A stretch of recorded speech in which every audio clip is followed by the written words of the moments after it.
আমি আজকে আসছি বাংলাদেশ বিমান এর অফিসের সামনে।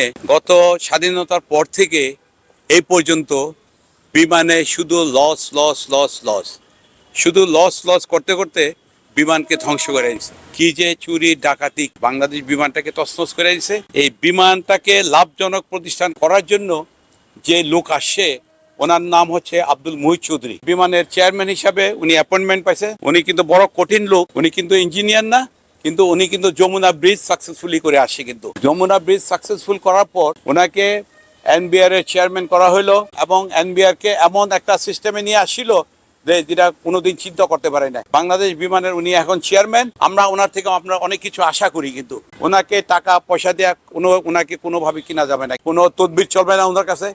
উনি বড় অনেস্ট এবং ভেরি সিনসিয়ার লোক। আপনি জানেন কিভাবে হ্যান্ডেল করতে হয়, কি কাজ করতে হয়। লোকজন নিয়ে আপনি তাকে শক্ত হাতে ধরেন যেন এটা উন্নতি হয় এবং এই চুরি টাকা দিয়ে যাচ্ছিল এগুলা যদি সব বন্ধ হয়ে যায়। কিন্তু এতদিন তো কেউ পারে নাই, আপনি একমাত্র ব্যক্তি যে আপনি করতে পারবেন। পুরা দেশের 20 কোটি মানুষ আশা করে আপনার থেকে একটা সুন্দর একটা পরিবেশ করে নিয়ে আসেন। যারা ট্রাভেল এজেন্সিতে কাজ করে, ইয়াং ছেলেরা, ইয়াং মেয়েরা যারা মার্কেটিং এ কাজ করে, ওদের সাথে বিভিন্ন ট্রাভেল এজেন্সি আছে, অনেক বাচ্চা ছেলেমেয়েরা দে আর ভেরি এক্সপার্ট। ওদের সাথেও মত বিনিময় করতে পারেন কিভাবে করলে কিভাবে বিমানকে আগায় নিয়ে যায়। মনিটর পেপারের যে মালিক হোয়াইট সাহেব, উনিও কিন্তু একজন অনেক অভিজ্ঞতা লোক। ওনাকেও আপনি আপনার কাছে টাইনা নিয়ে আসতে পারেন।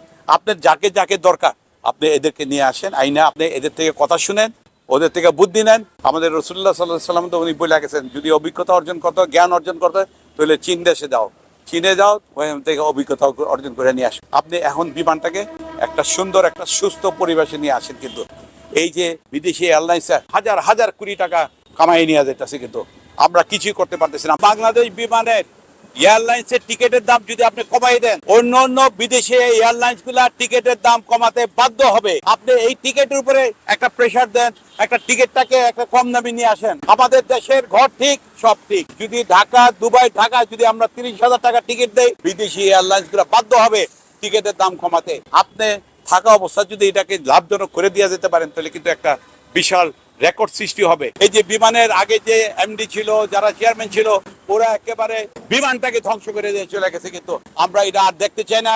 আমি অনুরোধ করব, কার্গোতে দুর্নীতি আছে, আপনার লাগেজে এই জায়গায় দুর্নীতি আছে, এইগুলা সবগুলো আপনি বন্ধ করার ব্যবস্থা করেন। একমাত্র আপনি পারবেন। আপনার মতো লোক দরকার ছিল বিমানে। আপনি একমাত্র ব্যক্তি যে আপনি ঠিক করতে পারবেন বিমানকে। এতদিন কেউ করতে পারে নাই। এখন আপনি একজন উপযুক্ত লোক, আব্দুল মুহিত চৌধুরী সাহেব, আপনি পারবেন এইটাকে ঠিক করার জন্য। আপনি কাজ করেন, 20 কোটি লোক কিন্তু আপনার সাথে আছে।